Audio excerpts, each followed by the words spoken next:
Hello viewers, welcome to S Pathshala. My self पूजा और आज हम लोग पढ़ेंगे क्लास 10th का ही हेरिडिटी एंड इवोल्यूशन चैप्टर का continuation topic, that is Charles Darwin ने इवोल्यूशन के बारे में क्या कहा प्लस ओरिजिन ऑफ लाइफ क्या है। So let's start.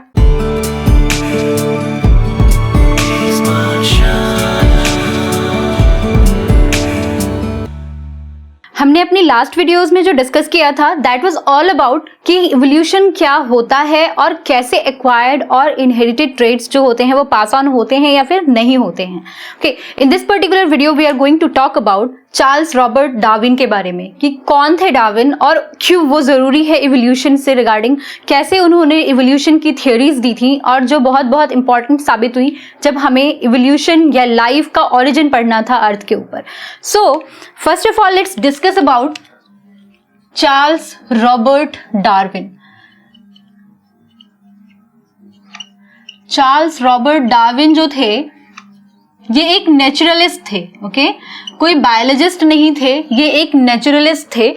इन्होंने दार्शनिक इन्होंने ऑब्जर्वेशन के बेसिस पे अपनी थ्योरीज दी थी, लेकिन इनकी थ्योरीज उस समय जो थी वो बहुत ज्यादा एक्सेप्ट नहीं हुई थी और इनकी थ्योरीज और मेंडल का काम अगर उनको हम क्लब कर देते तो शायद इन दोनों के काम को बहुत ज्यादा इंपॉर्टेंस मिलती। बट विद टाइम हमें समझ में आया कि चार्ल्स डार्विन ने जो भी चीजें कही थी दे वर वेरी वेरी इंपॉर्टेंट। इसके अलावा और भी थ्योरीज दी गई थी इवोल्यूशन के रिगार्डिंग, जैसे लमार्क ने दी थी use and disuse of organs. तो ये सब चीजें अभी आपको नहीं पढ़नी है क्योंकि अभी आप क्लास 10th में हैं। यस, इसका जो हायर एजुकेशन में इंपॉर्टेंस है वो हम अपनी नेक्स्ट जो भी हायर एजुकेशन की क्लासेस है उनमें डिस्कस करेंगे। यहाँ पे हम सिर्फ अभी बेसिक्स डिस्कस कर रहे हैं क्योंकि आपकी फाउंडेशन क्लासेस हैं, तो foundation should be very very strong. So that's why we are going to talk about Charles Robert Darwin, a very very important person for evolution, evolutionary history के लिए, evolution of life को find out करने के लिए। He has done lots and lots of work. He was born in 1809 and died in 1882। So हम इनके बारे में बात करते हैं when he was only how much year old, 22 years old. जब ये सिर्फ 22 साल के थे तो उस समय क्या हुआ था, ये थोड़ा अच्छी फैमिली से बिलोंग करते थे। बेसिकली इनके फादर के पास पैसे थे, तो इनको एक ऑफर आया था कि ये साउथ अमेरिका जाएं। किस पे? HMS बीगल पे। तो इनको कहाँ जाने के लिए बोला गया था? South America. और वहां पे ये गए थे किस पे?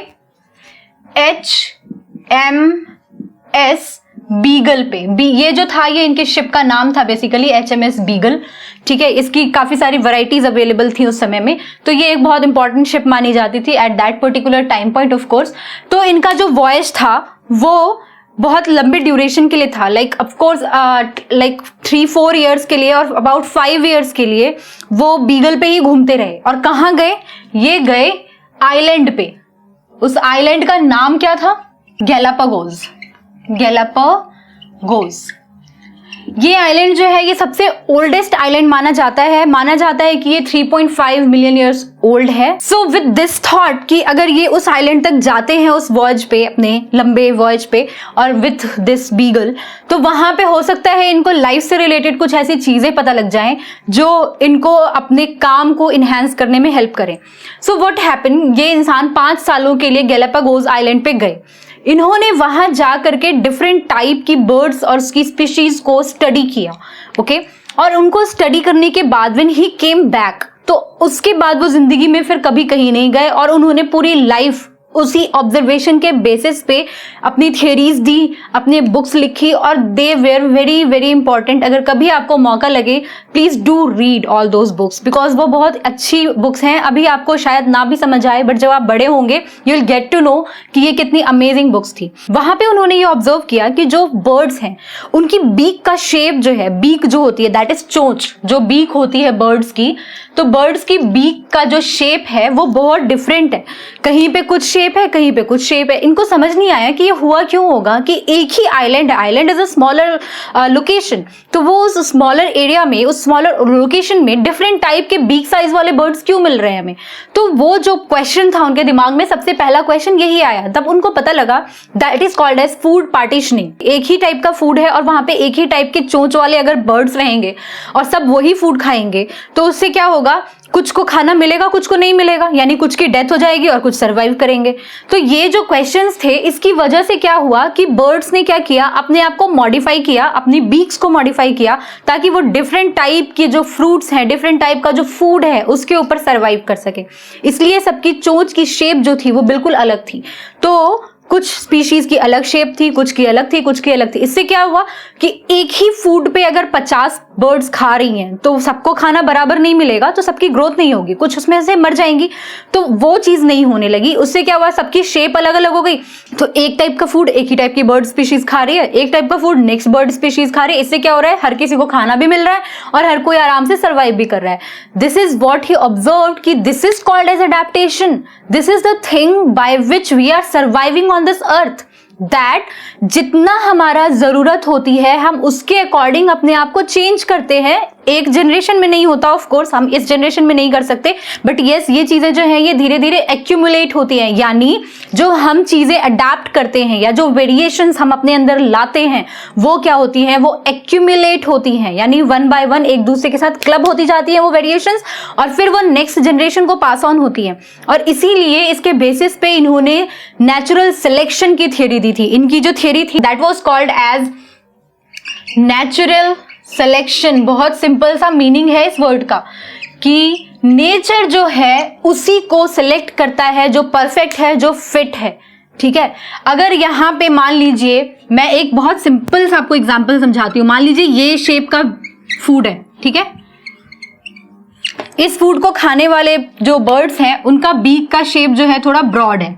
ठीक है, मान लीजिए इनकी शेप का, इनका जो बीक है वो थोड़ा बड़ा है। ओके, और एक इस शेप का फूड है, तो इसको खाने वाले जो बर्ड्स हैं उनका बीक का शेप क्या है, नैरो है ऑफ कोर्स, क्योंकि फूड जो है वो बहुत थिन है। तो ये नैरो शेप वाले बीक वाले बर्ड्स भी इसको खा सकते हैं।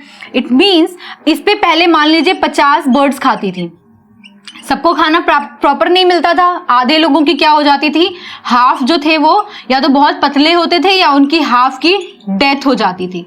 ठीक है, तो यानी इनके पास टोटल बची कितनी, 25 ओनली, है ना। फिर जब इन्होंने क्या किया, अपनी शेप को चेंज किया, तो उसकी वजह से क्या हुआ, ये जो 25 थे ना ये भी सर्वाइव करने लग गए। यानी इनको इनकी जरूरत नहीं है, सब एक ही तरह का फूड नहीं खा रहे, तो यहाँ पे सर्वाइवल क्या हुआ, बढ़ गया। यानी कि डेथ जो हो गया वो क्या हो गया, वो हो गया रिड्यूस्ड, डेथ का अमाउंट हो गया रिड्यूस्ड। तो सर्वाइवल क्या हुआ, फिट फॉर 100% सर्वाइवल। अब जब यहाँ पे 100% सर्वाइवल हुआ तो बर्ड्स जो है दोनों तरीके से सर्वाइव करने लग गई।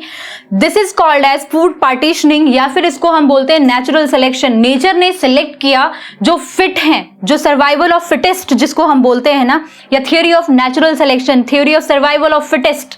ये सारी थियोरीज किसने दी थी, डार्विन ने दी थी। डार्विन ने बताया कि कैसे नेचर सेलेक्ट करता है बेस्ट क्वालिटीज को। ओके, आप लोगों को अभी ये सब चीजें शायद नहीं पढ़नी है, इसलिए मैं ये इतना ज्यादा डेप्थ में एग्जांपल नहीं दूंगी। लेकिन जैसे कि आपको ये पता होगा, जैसे कोयल है, कोयल में जो मेल कोयल है वो गा रहा होता है, जिसकी वजह से फीमेल कोयल्स क्या होती है, अट्रैक्ट होती हैं।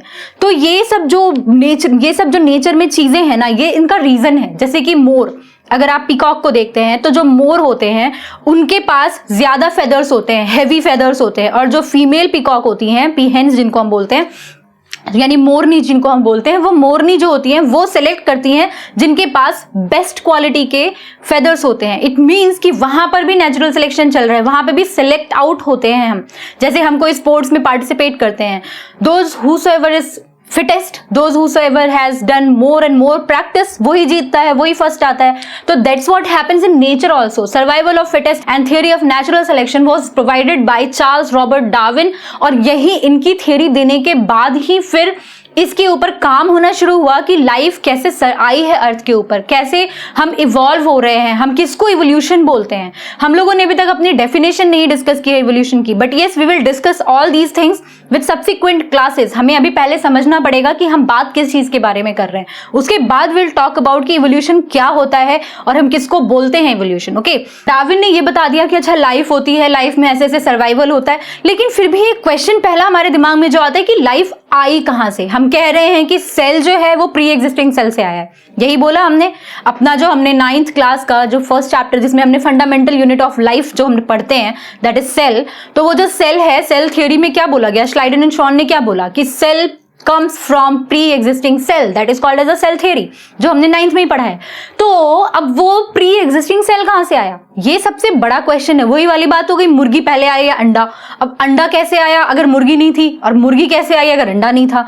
तो that's a very very beautiful question. तो उसको आंसर करने के लिए हम एक और थ्योरी पढ़ेंगे that was given by JBS हेल्डन।